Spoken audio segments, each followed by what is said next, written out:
দাবি নিয়ে আপনাদের কাছে এসেছি। তো আমাদের দাবি হলো আজকের 6টি। আমাদের তৃতীয় দাবি ডিজিটাল কারচুপি এবং ইলেকশন ইঞ্জিনিয়ারিং এর প্রভাব প্রতিরোধ করতে অবশ্যই ম্যানুয়াল পদ্ধতিতে ভোট গণনা করতে হবে।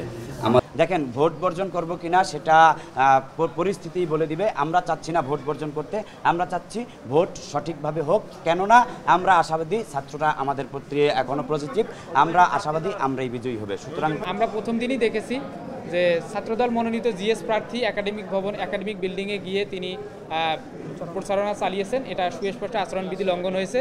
তারপরে অন্যান্য অনেক প্রার্থী যারা প্রচারণা শুরু হওয়ার আগেই পোস্টার লিফলেট বিতরণ করেছে, সেটা আচরণবিধি লঙ্ঘন হয়েছে। আজকে একজন দেখলাম স্বতন্ত্র প্রার্থী, উনি ভোটার এবং প্রার্থী ব্যতীত অন্য কাউকে দিয়ে যে প্রচারণা করা যাবে না, এইটা লঙ্ঘন করেছেন। আচরণবিধির ক্ষেত্রে আসলে এখনো পর্যন্ত আমরা বলতে চাই ছাত্রদলের পক্ষ থেকে আমরা সকলে আচরণবিধি মেনে চলছি। তবে কিছু কিছু অভিযোগ আসছে।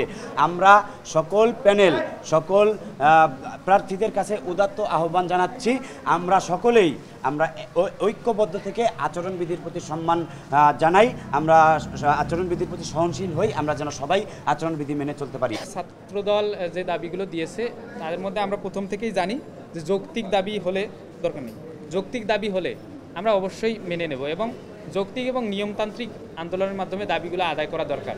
কিন্তু অনেক সময় দেখি যে ভাইয়েরা আসলে যৌক্তিক দাবি দেয় কিন্তু নিয়মতান্ত্রিক আন্দোলন করে না, ভাঙচুর করে, টেবিল ভাঙচুর করে, এটা করে ওটা করে। এই আজকে যে 6টা দাবি তার মধ্যে সবগুলোর ক্ষেত্রেই আমরা একমত, কিন্তু একটার ক্ষেত্রে আমরা দ্বিমত, সেটা হচ্ছে যে ম্যানুয়ালি ভোট গণনার যে দাবিটা তারা করেছে এটার ক্ষেত্রে আমরা দ্বিমত পোষণ করছি।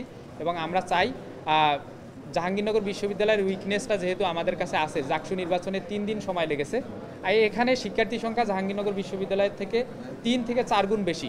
এখানে যদি ম্যানুয়ালি গণনা করা হয় তাহলে ওখানে 3 দিন সময় লেগেছে, এখানে 7 দিনেরও বেশি সময় লাগতে পারে বলে প্রশাসনও মনে করছে, আমরাও মনে করছি এবং অন্যান্য সকল শিক্ষার্থীরা মনে করছে।